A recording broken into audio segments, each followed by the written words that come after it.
So we are joined today by Lars from Best in Tesla. Easily the best Tesla channel out of Europe, but I would say the best weekly news channel at that, for that matter, of any sort. I'm Brian. Welcome to my Tesla weekend. Lars, how are you? Fine, thank you. Very good. I'm so glad you could join me. I've wanted to do this for a while. We need a European perspective. A lot of Americans forget that there's a market outside the U.S. So let's start with the basics because I don't know how far to dumb it down. What is a Europe? Well, it's where the Americans go to when they really want to travel. You know, not just go to the Caribbean islands and stuff like that. Yeah, the Virgin Islands. You come to Europe and you visit Paris. Yeah. I live in a little country called Denmark. Yeah. Okay. It's not the capital of Sweden or anything. It's a country. It's a real country. Yeah. You don't say. And you're sure of that? Yeah, pretty sure of that. So, interestingly, and a lot of American viewers don't necessarily realize this, EV adoption in the U.S. is very far behind China and Europe. And in Europe, I've got some theories as to why, and maybe you can help me provide some context to them. How does the cost of an EV in Europe compare to the cost of a gasoline-powered car? Well, they are actually becoming pretty decent. Like if you want, the Tesla Model 3 or something similar in ICE vehicles like a BMW 3 Series, you would pay at least the same price, if not more. But the savings is a lot. I save about $4,000 a year on having my Tesla Model 3 compared to a Master 3 that I had before.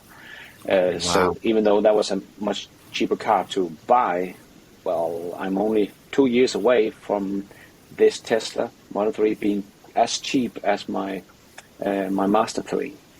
And I'm probably going to keep it longer, so in the end it's going to be cheaper.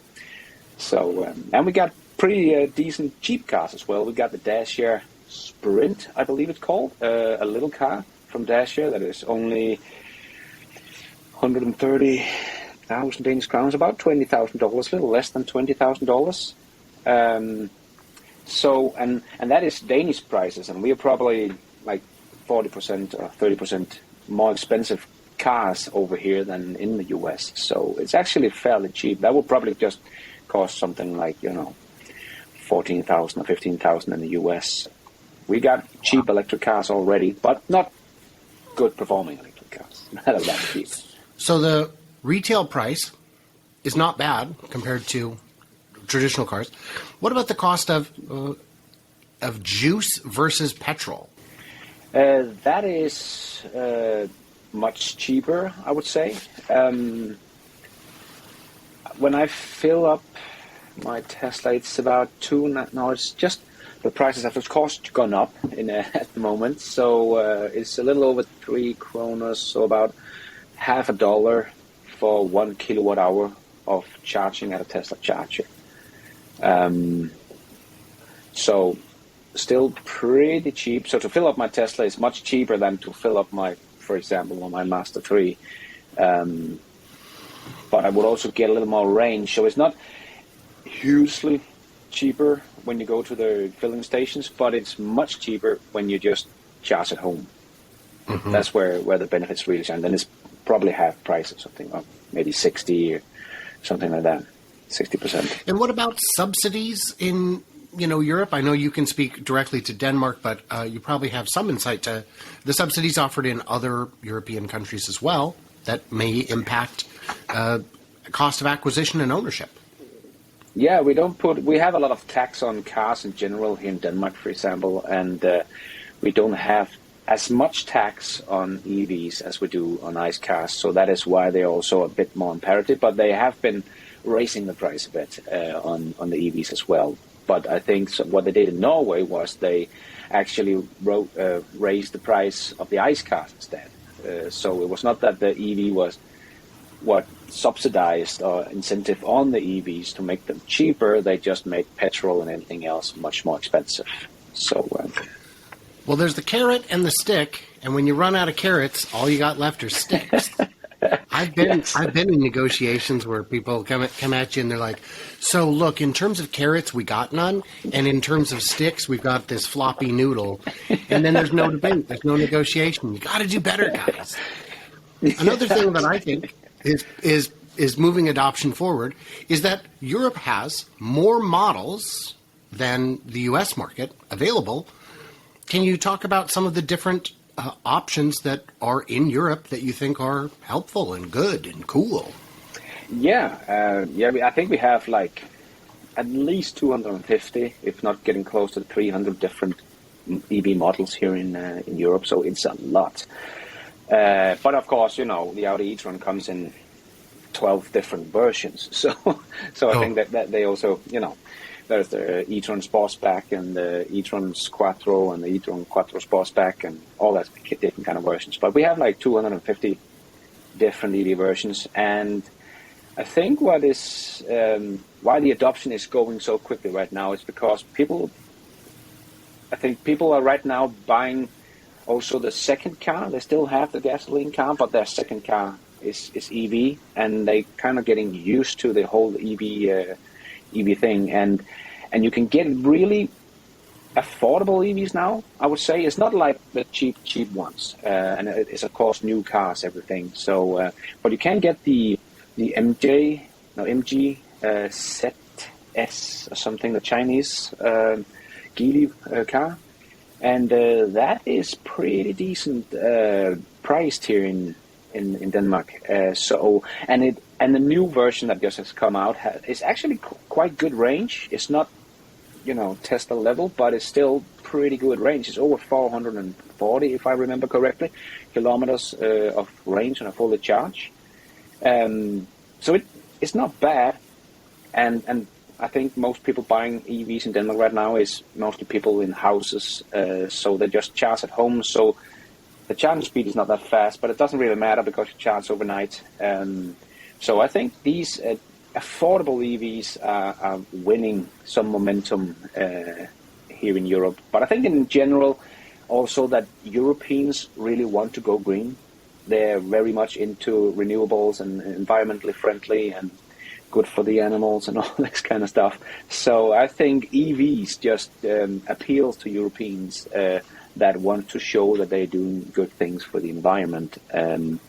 Because even though EVs are growing and MG is selling good, and this e-Spring, the Dacia Spring is a very cheap one. Well, they're just 250 models that sells pretty well. And then there are still, Tesla that sells a lot of electric cars now. And I just thought of it today when I took a drive to pick up two of my kids. It's only like a 5-10 minute drive. And I saw, I don't know, I'm probably exaggerating, but between 15 to 20 Teslas just on that little drive in my city here. So they become becoming very common thing because they can make them in volume, where the others are still, even though they have some good cheap ones, they can't make them in volume. And I think the Chinese are actually winning in over here because they're coming with the affordable ones. Someone like NIO is coming with the more expensive one, want to battle Tesla on that front. But the more affordable one, like the MG and Airway E5 or something, I can't remember the name. Airways, I think it's called. Also a car like the MG, but that's seems like a really decent car. I have a neighbor that got one, and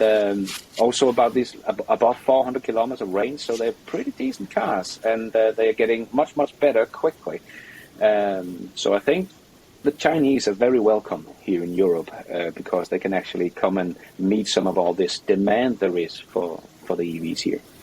The additional models, the better pricing, in some cases subsidies or lack of punishments, and for the what else factor, there's the desire to go green. Anything else we're missing that makes Europe such a strong market for EVs? What about the fact that cities are closer together and long range isn't necessarily as critical as it might be in a bulky boy like the US's of A's?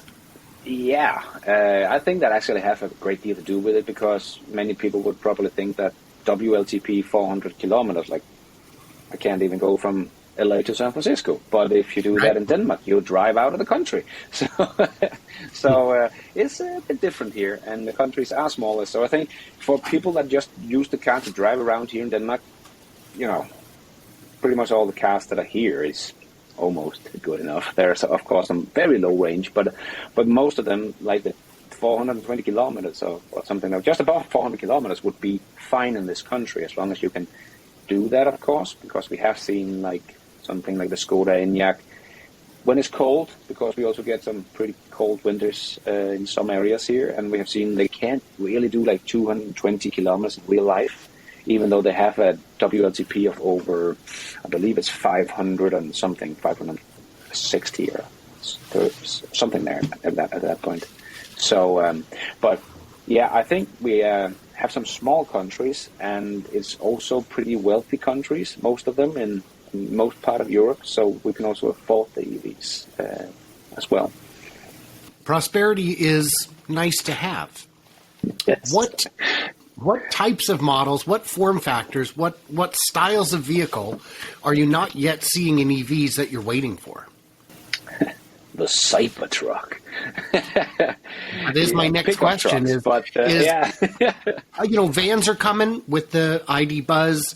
I don't believe you've got very many options yet, but they're coming. Will the CyberTruck have a market in Europe if it can pass regulations?